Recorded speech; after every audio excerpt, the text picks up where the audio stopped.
Que si no canta la marsellesa Zinedine Zidane, Christian Carambeu o Karim Benzema, mal porque se enoja Le Pen. Que la marsellesa es el himno más hermoso del mundo y después le sigue el mexicano, o es el himno chileno, o más bien el argentino. Que si es un himno muy chairo, o al contrario, que si es un himno muy de derechas. Que por qué le dicen la marsellesa si nació en Estrasburgo. ¿Qué ocurre con la marsellesa? De eso va el Second Voyage de esta ocasión. Vénganse, vénganse, eso vamos a ver y sean todos bienvenidos. Cuando hice el viaje mochilero por Sudamérica hace unos años me iba encontrando gente que me decía que el himno francés, la marsellesa, según un concurso había sido considerado el himno más hermoso del mundo y que en segundo lugar estaba el himno del país en el cual me encontraba. Y ese segundo lugar cambiaba. Si estaba en México, el himno de México era el segundo más hermoso. Si estaba en Chile, el de Chile. Si era Colombia, era Colombia. Y así por lo común. Quise indagar cuál había sido este concurso y pues, ¿qué creen? Jamás existió. Fue una leyenda que quién sabe cómo nació, pero se fue así, expandiendo poco a poquito. Entonces, el hecho de que el himno francés sea el primer himno más hermoso tampoco es un hecho verídico. En los últimos años, varios medios han hecho no concursos propiamente dicho, pero más bien sondeos entre la gente para que justamente la gente dé su opinión sobre los himnos más hermosos. Y pues los resultados han sido muy variados. Por ejemplo, en 2018, el diario inglés Telegraph consideró el himno de Francia como el más bello, seguido del de Colombia en segundo puesto y México en tercero. En 2016, la cadena británica BBC resaltó los himnos de Rusia, Birmania y Nepal. Ese mismo año, la revista USA Today coincidió con Rusia en primer lugar, seguido de Francia y tercero para Estados Unidos. The Economist, el diario británico, en 2017 eligió en los 3 primeros sitios los himnos de Sudáfrica, Rusia y Uruguay. En una de sus canciones más famosas, los Beatles retoman el inicio de la marsellesa para ponerlo al inicio de su canción. Nos referimos, claro, a...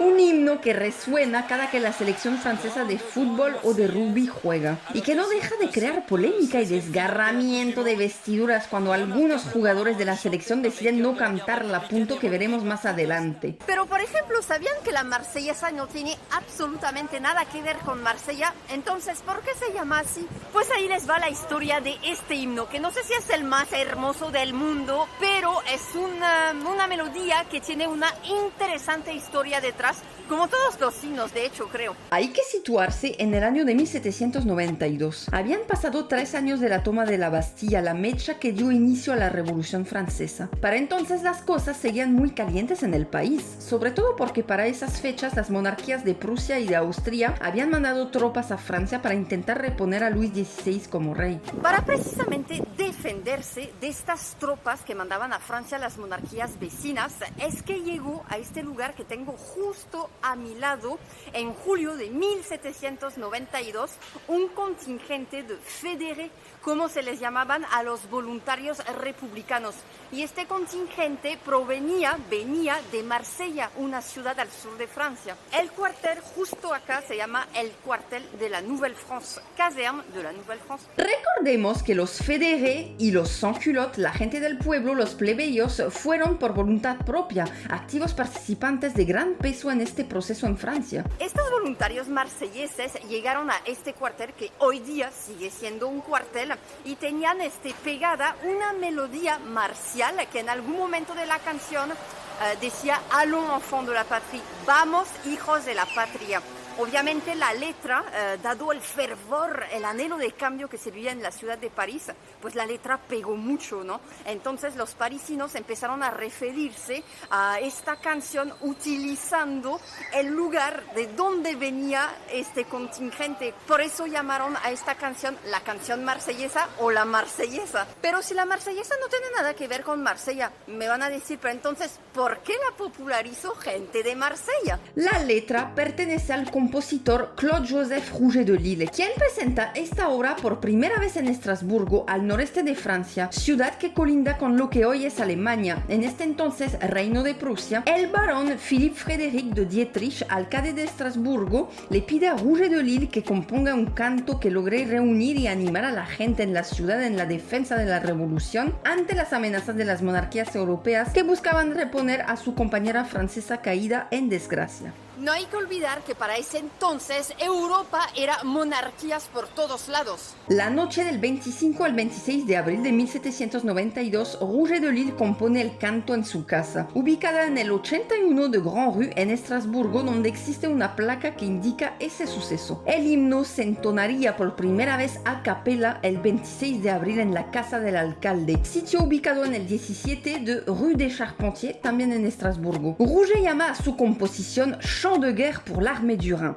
canción de guerra para el ejército del Rin. El ejército del Rin fue una unidad militar encargada de vigilar la frontera que tenía Francia con Prusia, con el río Rin como línea divisoria. Es decir, escribió una rola que en el origen estuvo dedicada exclusivamente a los soldados de esta parte específica de Francia. Pero entonces, ¿cómo es que llegó este himno de la casa del norte de Francia en Estrasburgo a las calles del sur de Francia en Marsella para después ser popularizada en París?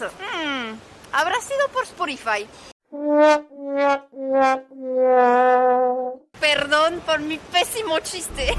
Un militar revolucionario llamado François Mireur recibió la orden de ir a Marsella a organizar a los voluntarios que debían ir a París. Él ya conocía el canto compuesto por Rouget de Lille y en una reunión con los voluntarios les da a conocer la tonada compuesta para hacer frente a ejércitos monárquicos que ya estaban en Francia, habían entrado por el norte e iban rumbo a París. La melodía les gustó, hace referencia al momento y los voluntarios de Marsella se la llevan cantando en su camino hacia París. Las fuerzas realistas de Prusia y Austria se encaminaban también hacia París, pero hay una batalla que resulta decisiva, la batalla de Valmy, ciudad situada entre Estrasburgo y París, donde el ejército revolucionario francés se logra imponer y hace que los ejércitos monárquicos se rindan y regresen a sus naciones. Si no se hubiera logrado esta batalla, la historia hubiera sido muy distinta, hubiera sido otra totalmente. De hecho, fue tan importante esta batalla que al otro día en el Palacio de las Tullerías, que hoy día ya no existe, pero se encontraba justo aquí atrás, donde estaba la Convención Nacional, pues se aprobó la abolición de la monarquía y el nacimiento de la Primera República, de las 5 repúblicas que hemos tenido hasta ahora en Francia, de las cuales, por cierto, ya les hablé en un video que les voy a dejar justo acá o acá abajo en la descripción. Los marselleses llegan a París en los momentos en que también se da el asalto al Palacio de las Tullerías, un suceso que es considerado como la segunda revolución. La primera fue la toma de la Bastilla. Son semanas y días intensos en los que la canción marsellesa suena por todos lados. Ironías del destino, la persona que le pidió a Rouget de Lille que compusiera este himno, Philippe Frédéric Dietrich, fue guillotinado posteriormente durante la etapa de la revolución que se llamó el terror, cuando los revolucionarios andaban matando, guillotinando así a diestra y siniestra entre sí, de donde la famosa frase "la revolución comió a sus propios hijos". Y Rouget de Lille, pues,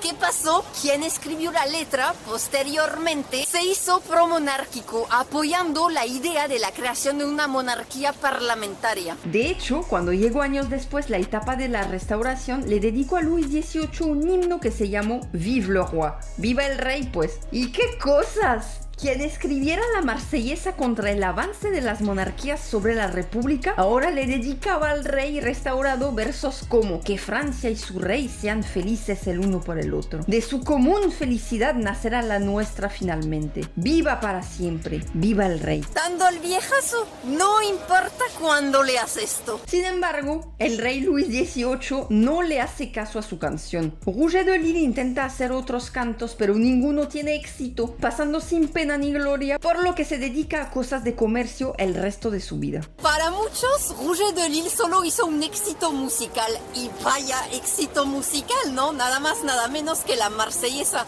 lo que hoy lo convertiría en un artista One Hit Wonder. Pero cuidado aquí, la letra se sabe que sí es de Rouget de Lille, pero en cuanto a la música no hay certeza alguna. La tonada musical es súper parecida a una partitura religiosa que se llama Esther, de la misma época, y supuestamente la habría compuesto un religioso 5 años antes de lo de Rouget de Lille. Vamos a escucharla tantitito y ustedes me dirán,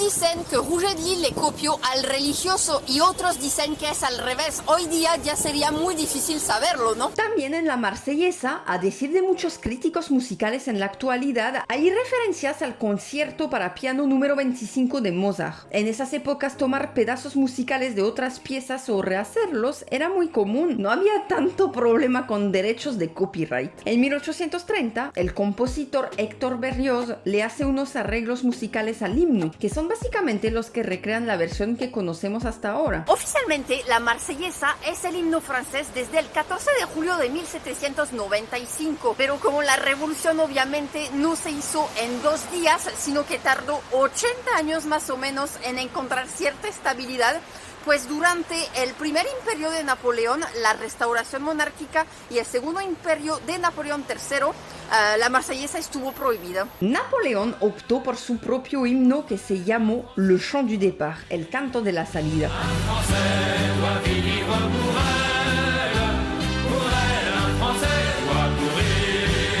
Pero también tuvo otro, Veillons au salut de l'Empire. Velemos por la salvación del imperio. Luego, en la restauración, el rey Luis Felipe I optó por un himno llamado La Parisienne. Napoleón III, en el Segundo Imperio, escogió como himno oficial Partons pour la Syrie, saliendo para Siria. Por su fuerte relación con la Revolución Francesa y lo que ella simbólicamente significa, la caída de una de las monarquías más fuertes de Europa y un cambio de régimen drástico, pues durante los siglos XIX y XX se relacionó mucho a la Marsellesa con movimientos de vanguardia política. Es así, por ejemplo, que durante la Comuna de París se hizo una versión llamada La Marsellesa de la Comuna. En 1875 salió una versión en ruso llamada La Marsellesa de los Trabajadores, basada en la misma tonada pero con otra letra. El Partido Socialista chileno hizo algo similar con su himno. Usó la música pero le puso otra letra. En 1911, el poeta Gaston Cout hizo una parodia llamada La Marseillaise des Requins, la Marsellesa de los tiburones, donde se burlaba del colonialismo de Francia y de Europa. Durante la ocupación alemana en Francia, en la Segunda Guerra Mundial, pues los alemanes prohíben la Marsellesa porque es un símbolo de la resistencia francesa. Este hecho lo vemos, por ejemplo, en otra referencia que muchos conocen y que viene en la película Casablanca, filme que se sitúa precisamente en Casablanca, la ciudad de Marruecos, donde una noche se dan cita en un bar, por un lado militares nazis y por el otro gente de la resistencia francesa. En cierto momento comienza un duelo de melodías entre una marcha marcial alemana y la propia marsellesa.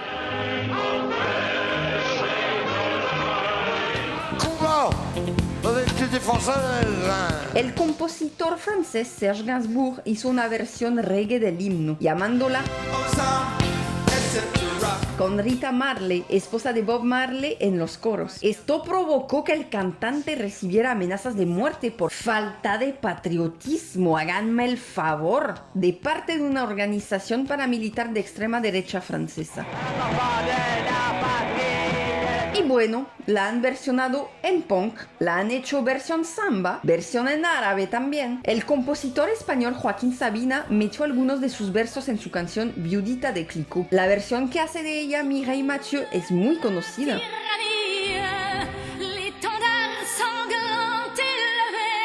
La parte de la película biográfica de Edith Piaf, donde, siendo niña, la canta también es muy popular. aux enfants de la patrie. Es un himno que se ha hecho muy pop, por así decirlo. Hoy día el himno tiene varias lecturas y usos. No hay una sola Francia, obviamente, sino varias Francias multicultural. Y pues según la idea que tenemos, interpretamos el himno, yo creo. Para muchas personas, la marsellesa, por ejemplo, es un símbolo rancio que representa la reivindicación de una nación colonial e eurocéntrica o de una Francia cerrada y anti-inmigrante. Es por eso que, por ejemplo, muchos jugadores franceses optan por no cantarla. Y si no cantarla hace enojar a Jean-Marie Le Pen, pues qué mejor. Pero para otros, la marsellesa tiene un valor muy alejado de la intención anteriormente mencionada, sino una onda más de cambio, de resistencia, más en la vena de la Revolución Francesa, de la actitud que se adoptó ante las monarquías de aquella época y ante la resistencia francesa que luchaba contra la ocupación nazi en la Segunda Guerra Mundial. Debido al llamado a la guerra, mención de sangre, de armas que hay en el himno, algunas letras, algunas personas en la actualidad buscaron cancelar el himno, cancelado, como ha pasado con otros himnos del mundo. Obviamente, si la letra surgiera hoy en pleno 2022 y piensas con que l'étendard sanglant est levé, o que un sang impur abreuve nos sillons, o con que aux armes citoyens se arreglan las cosas, pues no, estás mal y tu idea política es cerrada. Pero vamos, ¿no? Son canciones que se hicieron hace más de 2 siglos. Sí, obviamente hay que ponerlas en su contexto, interpretarlas en el momento en que se hicieron, se vivieron, saber por qué utilizaban estas palabras, pero de ahí a que súbitamente quieran cancelar el himno, creo que hay un trecho enorme, ¿no? ¿O qué opinan ustedes de este tema? Díganme aquí abajo en los comentarios. Vean, ahorita salió el sol, hace rato nos llovió y ahorita que andamos despidiendo este video con un bonito rayo de sol. Vitamina D, pégame, por favor. Les agradezco como siempre que me hayan visto hasta ahora. Espero este video de la marsellesa les haya gustado. Varios comentarios anteriormente me lo habían pedido, así que servidos están. Y me dio gusto porque aprendí muchas cosas investigando. Les dejo pues con este hermoso percances de grabar de afuera. Les dejo pues con este hermoso edificio atrás mío que es el Hotel de Ville en el centro de París y nos vemos muy pronto para nueva entrega. Chao.